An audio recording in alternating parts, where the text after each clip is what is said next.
या बेटे हराम खोर हैं, हराम खाते हैं ये लोग। ये डक्कन चोर कह रहे हराम खाने वाला हराम खोर होता है। सिंध के कच्चे के डाकुओं को पकड़े, फिर बात करें कारकर्दगी पे। आग लगाई गई थी, जब आग लगाई गई थी बल्दिया में, तो लंदन में बैठा वो शख्स आपका इत्तेहादी था। इनके एसबीसीए के डीजी से लेके एक्शन तक मुलविस थे, लटकाए उनको भी बम से उड़ाए। उन्हें 60,000 गैर कानूनी बिल्डिंग्स तामीर करवाई इनके इदारों ने। इसीलिए आज चीफ जस्टिस वहां सर पकड़ के बैठा होता है कि कहां से शुरू करें। कराची में 14,000 मोबाइल फोन छीने गए, 54 लोगों को मारा गया, 2,000 से ज्यादा गाड़ियां और बाइक्स छीनी गई। वहां पे कच्चे में डाकू लोगों को लूट रहे। इनको पंजाब के डाकू याद आते, वहां सिंध में कच्चे में डाकू है वो याद नहीं आते इनको। फोन करें सीएम को, पूछे 1,68,000 गंदुम चोरी हुई है इनके सरकारी गोदाम से। 7 अरब की लागत का वो था, कहां गया वो? इनकी वजह से मसनूई महंगाई। वहां असेंबली चलाई जाती, वहां कोई कोरम पॉइंट आउट नहीं कर सकता। सिंध हुकूमत एक माफिया के तर्ज पे हुकूमत कर रही है। रिस्पॉन्स की इनकी कारकर्दगी की।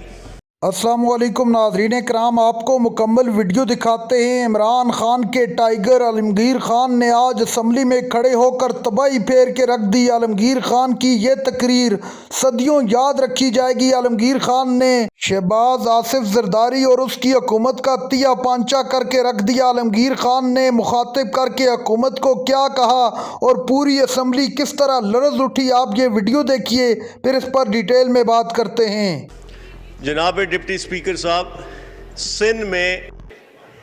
सिंध हुकूमत एक माफिया के तर्ज पे हुकूमत कर रही है। वहां असेंबली चलाई जाती, वहां कोई कोरम पॉइंट आउट नहीं कर सकता, वहां ऑपोजिशन को तकरीर करने का मौका नहीं दिया जाता। ये हाल है। ये डक्कन चोर कह रहे हराम खाने वाला हराम खोर होता है, हराम खाते हैं ये लोग। हराम खा के या बेटे हराम खोर हैं। इनसे पूछो, ये कह रहे कि 1 घंटे के नोटिस पे हम फला काम करा दे। जरा फोन करें सीएम को, पूछे 1,68,000 गंदुम चोरी हुई है इनके सरकारी गोदाम से। 7 अरब की लागत का वो था, कहां गया वो? इनकी वजह से मसनूई महंगाई होती है। कहां गई वो शुगर मिलें जो बंद कराई है इन्होंने? शुगर की मसनूई महंगाई इनकी वजह से हुई है। कराची में 14,000 मोबाइल फोन छीने गए, 54 लोगों को मारा गया, 2,000 से ज्यादा गाड़ियां और बाइक्स छीनी गई। वहां पे कच्चे में डाकू लोगों को लूट रहे। इनको पंजाब के डाकू याद आते, वहां सिंध में कच्चे में डाकू है वो याद नहीं आते इनको। ये कहते कि 1 घंटे के नोटिस पे सीएम फला कर देगा। और जाओ गुज्जर नाले के लिए जो कॉम्पनसेशन के वफाक ने पैसे दिए वो तो लोगों को दो, जाके वो तो पहुंचाओ लोगों को।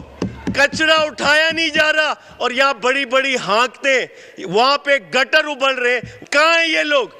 11-12 साल में बसें नहीं दे सके। मैं मार्टिन क्वार्टर्स नहीं भूलूंगा जहां पर 40 साल लीज दी वफाकी हुकूमत ने। इन्होंने 60,000 गैर कानूनी बिल्डिंग्स तामीर करवाई इनके इदारों ने। इसीलिए आज चीफ जस्टिस वहां सर पकड़ के बैठा होता है कि कहां से शुरू करें, कैसे करें। और चीफ जस्टिस साहब को भी ये सोचना होगा कि जहां वो इमारतों को गिरा रहे वहां उनका भी तो नोटिस ले, जिनके मिनिस्टर्स के इदारों ने अप्रूवल दी, जिनके एसबीसीए के डीजी से लेके एक्शन तक मुलविस थे, लटकाए उनको भी बम से उड़ाए। उनका कोई नहीं पूछ रहा। यहां पे ये हुकूमत वडेरा शाही की बुनियाद पे खड़ी है सिंध में। इनके वडेरे या एमएनए एमपीएस बन के आते, वहां अपने इलाकों में रियासत बनाई हुई है। इनको जमीनें मिली, उन जमीनों पर रियासत कायम की है, पुलिस इनकी, वहां पे डीसी इंतजामिया इनकी, थाना कचहरी की सियासत करते। नाजिम जोकियों का वाकया हुआ मलीर में, मेमन गोट में, फार्म हाउस पे बुलाकर कत्ल किया गया। मैं कहता हूं कहां है ह्यूमन राइट्स कमीशन के चेयरमैन, यहां जो इधर हमारे बिलावल साहब, किधर है? क्यों नहीं नोटिस लिया गया उसका? क्यों आज उनकी फैमिली कह रही है कि हमें पुलिस पर एतबार नहीं है? आज भी उनको डराया धमकाया जा रहा है। ये वडेरा शाही की बुनियाद पे इनकी हुकूमत कायम है। वहां मैं एक चीज बताऊं, इन्होंने अभी जिक्र किया कि आग लगाई गई थी। जब आग लगाई गई थी बल्दिया में, तो लंदन में बैठा वो शख्स आपका इत्तेहादी था, आपका सीएम था उस वक्त, आपका होम सेक्रेटरी था। क्या किया? कौन सा नोटिस लिया? वो लोग जब 100 कत्ल कर रहे थे, आपकी हुकूमत थी वहां पर, किसके खिलाफ एक्शन हुआ? तो ये 15 साल हुकूमत करके यहाँ जो जमहूरियत के बड़े बड़े पाड़े पढ़ाते हमें, वहाँ सिंध असेंबली में स्पीकर साहब ऑपोजिशन बोल नहीं सकते, हम ऑपोजिशन में वहाँ पर, वहाँ कोई कोरम पॉइंट आउट करता तो स्पीकर मानता ही नहीं, वो कहता नहीं इतनी गिनती नहीं, इतनी है।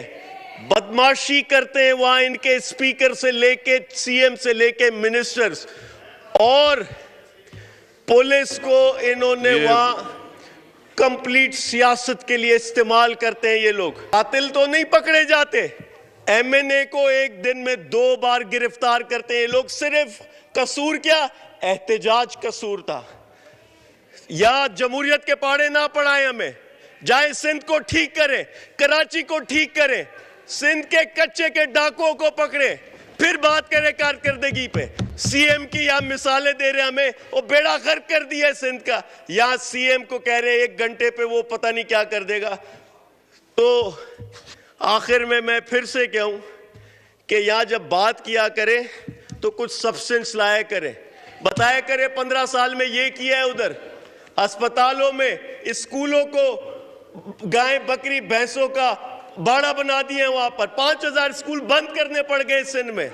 6000 स्कूल की इमारतें डिक्लेयर कर दी कि किसी भी वक्त गिर सकती है। 20,000 से ज्यादा वो स्कूल है जिनकी बाउंड्री वॉल नहीं, प्ले एरिया नहीं, वॉशरूम नहीं वहां पर। सारे सियासी अपने कारकुनान को, टीचर मुलाजमीन, गोश्त मुलाजमीन वहां भर्ती किया हुआ है।